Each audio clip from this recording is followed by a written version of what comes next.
All right, here we go. Let's tell the story, Gayu. So, um, you are a team member at Yep, Physio, who my wife owns. So yep, that's the connection and how we got to know each other. And I was really impressed with your story in 3 or 4 short years of physio, because I think you've done some really amazing things with your client list. You've bought a house, you've come from another country. And I think that's something that I'm seeing a lot of younger physios feel like is impossible. So that's why I wanted to talk to you. Um, do yep, you want to elaborate on any of that? And do you want to start with why you came from India to Australia? yeah. I'll start from why I came from India Yeah, to Australia, probably. So I graduated from physio in 2017. I was working in a private practice in Mumbai for a year and a half. But even when I started physio itself, I was pretty determined that I'm going to move to Australia because grew up watching cricket, knew that Australia is the country to do sports. And I was like, no, that's my dream. My dream is to become a sports physio. So I worked the private practice, the minimum experience that I needed to do my master's.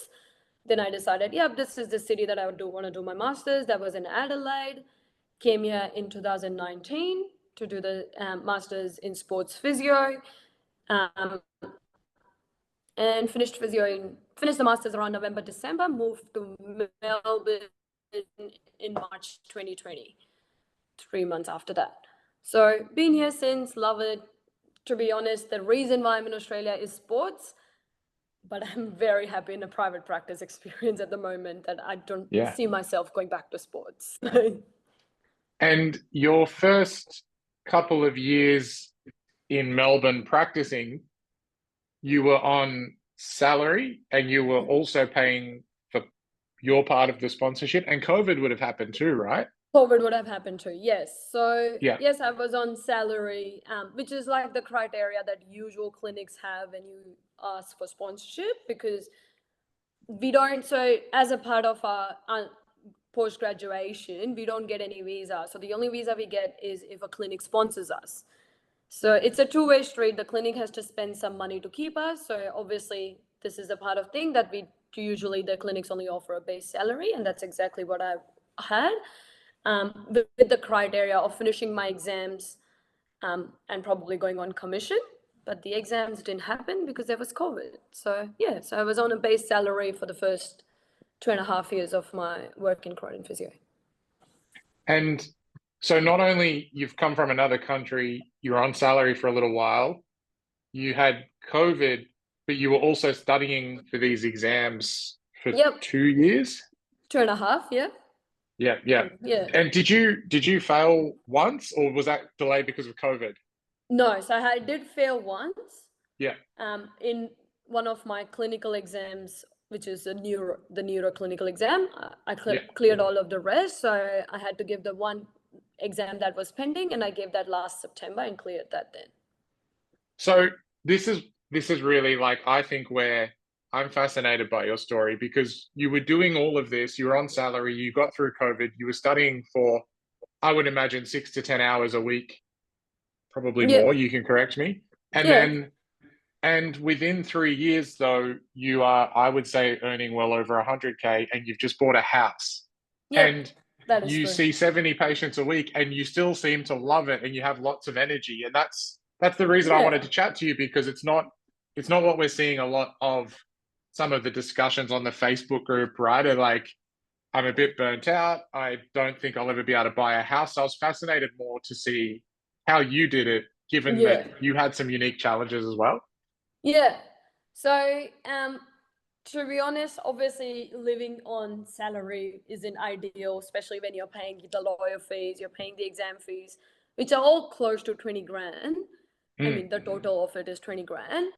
Um, I feel I thrive in the fact that I did make sure that we spend minimum but still live a good life. So I would love to, be able to go to a restaurant and eat every day, but I chose not to because it was just easier to cook at home and make a meal for yourself, and that way you save money. And probably that holidaying, I'm all about holidays at the right time. I want to enjoy my holiday. So if I go on a holiday, I want to be able to spend.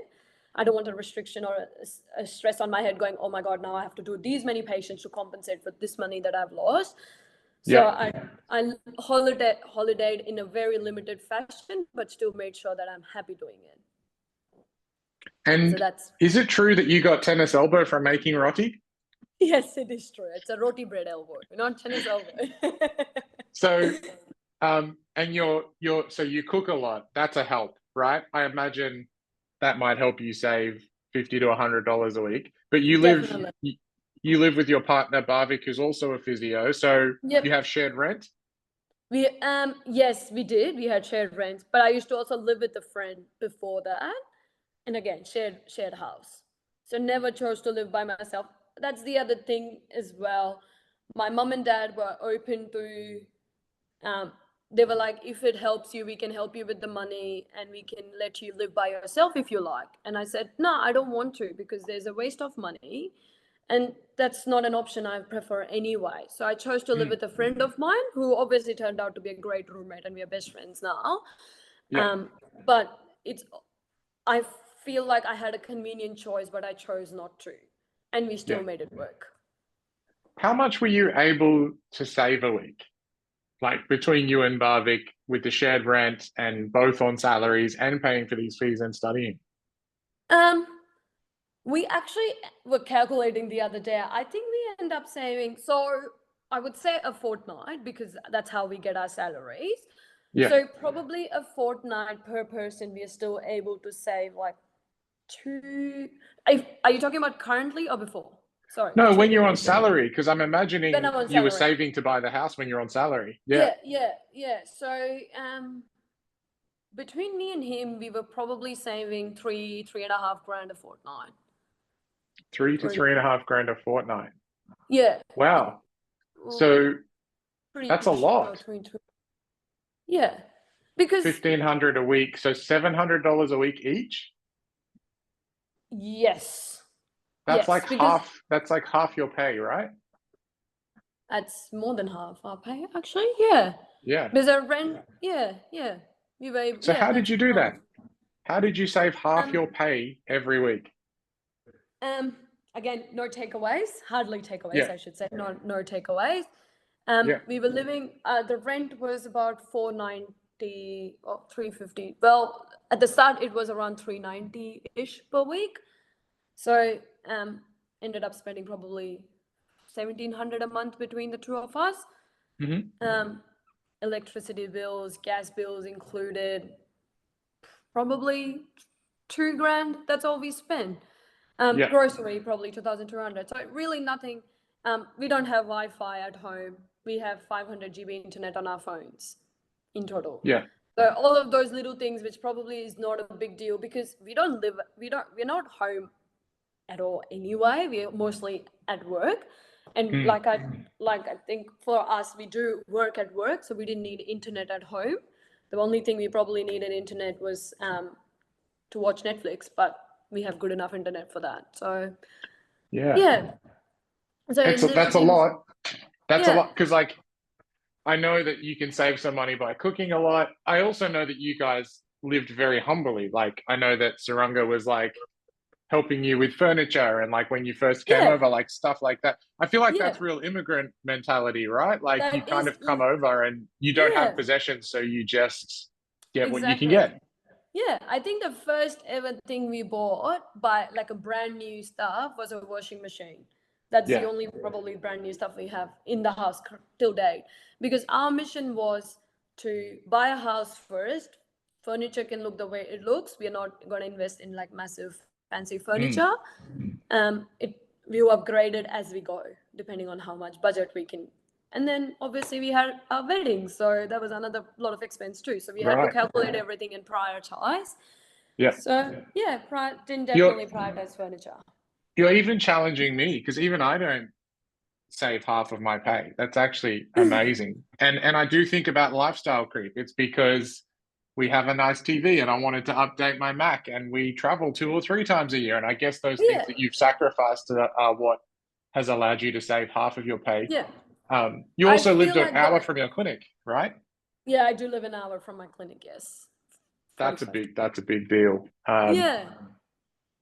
I wonder if that's Um, different between Sydney and Melbourne because you in Sydney, there's not many people that live an hour from their work. yeah. I mean, in saying that, I feel like it's a good hour of just leaving work at home, leaving work Yeah. at work and going home. Like it's a journey that you just go, okay, you had the moments of discussions in your head with the patient that you had, or how, oh, I should talk to my boss about this, I should talk to my boss about this. And then that's it. You enter the door and rest is day. It's just your day. And that's the only few hours we get to spend with your partner. So you don't want to be thinking about work or be worried about it. The I'm doing a few interviews, Gayu, with a full spectrum of young physios, like some that are really Yeah. struggling. And like the worst thing is we don't want to tell young physios who are struggling to say, look, I can do it, so why can't you? But I'm hoping the purpose of this is like some people actually reach out and ask you like what were some tips and like how did you Yeah. manage to do that? And like the thing I wanted to touch on is like now you're on commission, so you get rewarded for the patients you see. Yeah.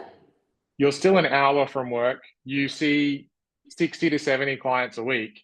And you were saying before we started that you still love it and you're really passionate about it. And what Yeah. we're reading on the group is that there's people that feel burnt out and they're not sure they'll ever be able to afford a house. And and I'm trying to figure out what is it in certain people that has them view that one way or the other. So can you Other. speak about your experience? Well, I feel prioritization is really important.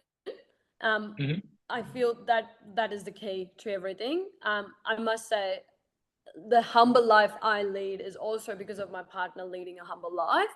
And Mm-hmm. I'm grown up in a way that, again, when I was a kid, my dad used to give us a little bit of pocket money.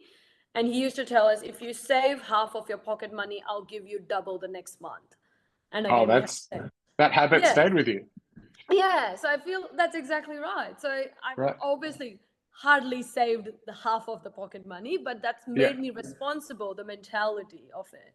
When I came here, like buying a car, I was like, oh, everyone else who's a migrant here is on a car that is probably 30, 40 grand.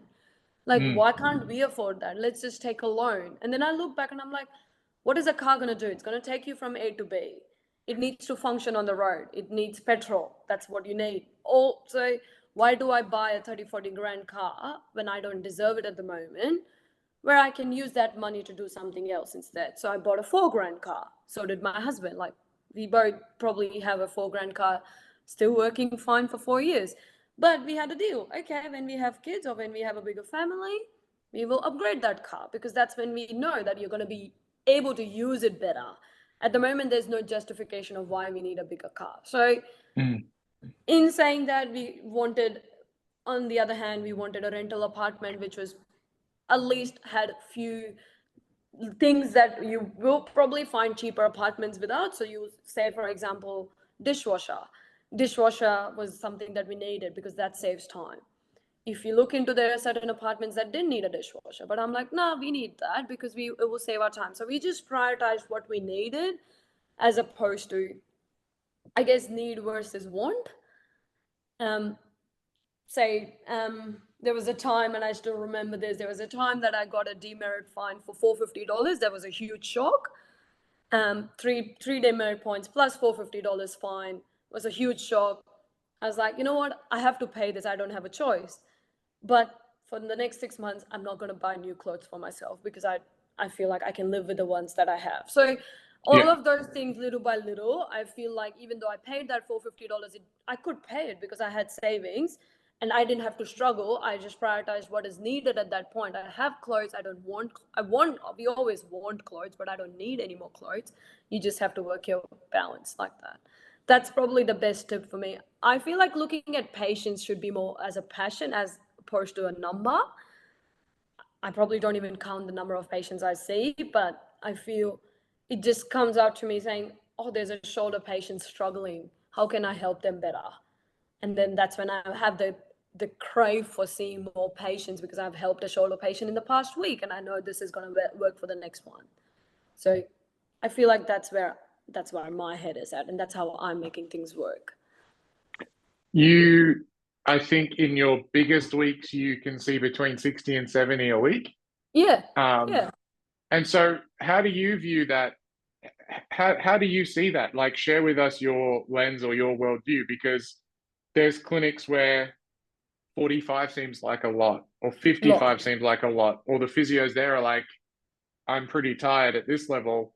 Um, how do you view that? Like, give us an insight into what you feel and see. Yeah, I don't know, like fortunate enough to be in a clinic which is busy. I think since the week I started, it has been busy.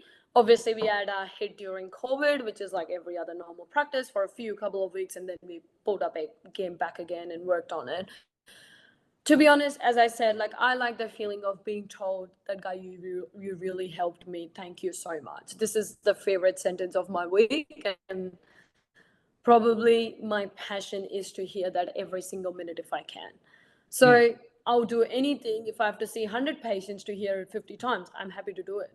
Because all I want to hear is, Gayu, thank you so much. You've helped me so much. So that's my passion for physio, and that's what keeps me going. So even if it's a busy clinic, I actually don't mind it, because I know that I'm helping those many amount of patients, and I'm going to get what I want in return, which is a reward, which is a compliment. That's what I look at it as. And also, time really goes quick. I feel like if I have a day when I didn't have many patients, especially in January, I was like, whoa, this day is dragging. Like, I don't know what to do, and I'm so lost, and I can't just sit here. And probably a wife might have told you that I'm a very restless person, so I just can't sit. So that's that's my motivation as well. I'd rather do patients than to sit and stare at the laptop wondering what should I do with my life. So I'm imagining you would do 4 days that would have 15 patients a day. That would be like 60. And Yeah, then yeah, you still do a fifth day at the moment, which that would take you to the 60 to 70 mark. And yeah, they're just back to back days with one or two cancellations here and there. yeah, yeah, pretty much. Yeah. Yeah. And you said something about admin. You said like, I don't want to block out admin. I want to see as many patients as I can. Is that because you feel that validation, or is it like the commission is also incentive? Like you're getting compensated Com- really well since you've gone to that? yeah, I think commission is obviously an incentive too, but Mhm. I feel like for example, I have days when I just do a 5 hour shift, but I'd travel 2 hours to go to that 5 hour shift. And when I have a Right. cancellation there, I'm like, whoa, like that was not worth the drive as well. Yeah. Like Yeah. it's like might as well see another patient there, and just because you're just coming here for 5 hours. So you Yeah. want to just smash those hours. So yeah, the commission obviously is the reason where obviously where you get that money, but also like you just feel guilty for like driving 2 hours for 8 patients. Like it's just an Yeah. odd calculation for me. So Yeah. my head, not money is one thing, but also like it's just yeah, like it doesn't justify, that doesn't make it worth it, if that makes Yeah. sense. Sure. Yeah, that's good. And like, it's clear that you love physio because you did your master's, right? So you wanted to get that further knowledge. And then, yeah, what's your reflection there with like, you're seeing 60, 70 patients a week, really loving it. Um, and then what would you say for someone who's not enjoying it? What if you've got a second year at your clinic and they're not enjoying it, and they're seeing 50 patients a week, and are you looking at them like, man, like I'm seeing 70, I'm loving it. We just bought a house. What would your advice be to someone who is maybe not enjoying it? Do you think they Mhm. need to see more and get busier, or back off? Or maybe it's knowledge. Like sometimes when you go and do a course, you get re-sparked. What do you think? Huh.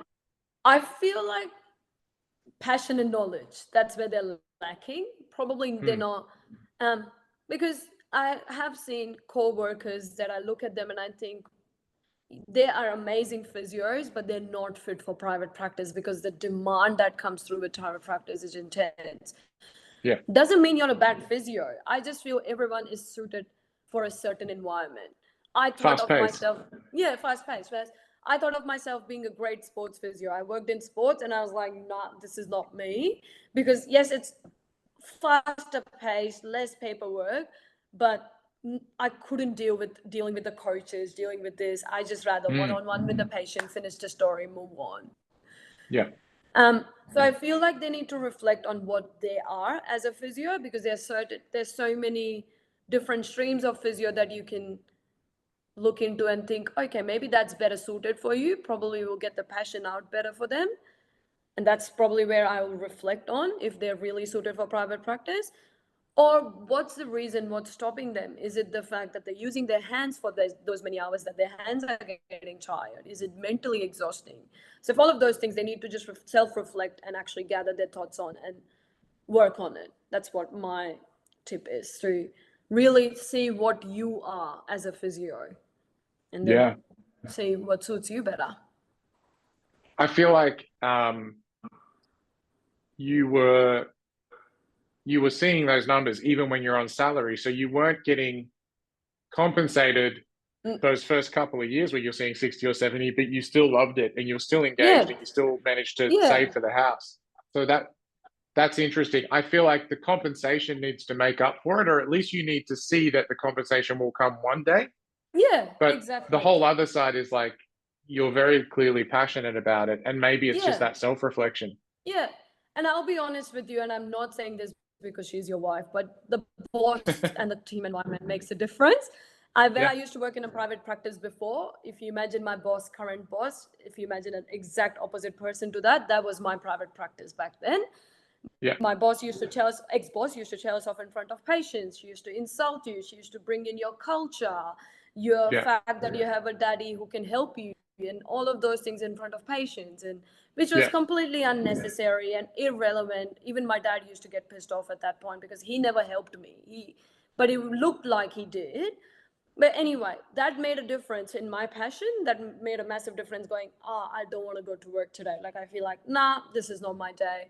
But in saying that, the patients still kept me going. I have certain patients from India that still message me going, hey, Gayu, can you help me with this? And again, that helped. That kept me going for the year and a half that I tracked myself. But it would have been, it makes a major difference when it is, sorry. it's okay. Still got you. Yeah. Yeah. It makes a major difference when the boss, the team, the environment, they're all in your favor. So what in your team in your clinic happens on a weekly, fortnightly, or monthly basis that keeps you engaged? I feel just like, because a migrant needs a family, and I feel like I go to work for a family. So I go to work and I have a mom, I have a sister, I have a friend I fight with. It's all of those environment that just keeps me going.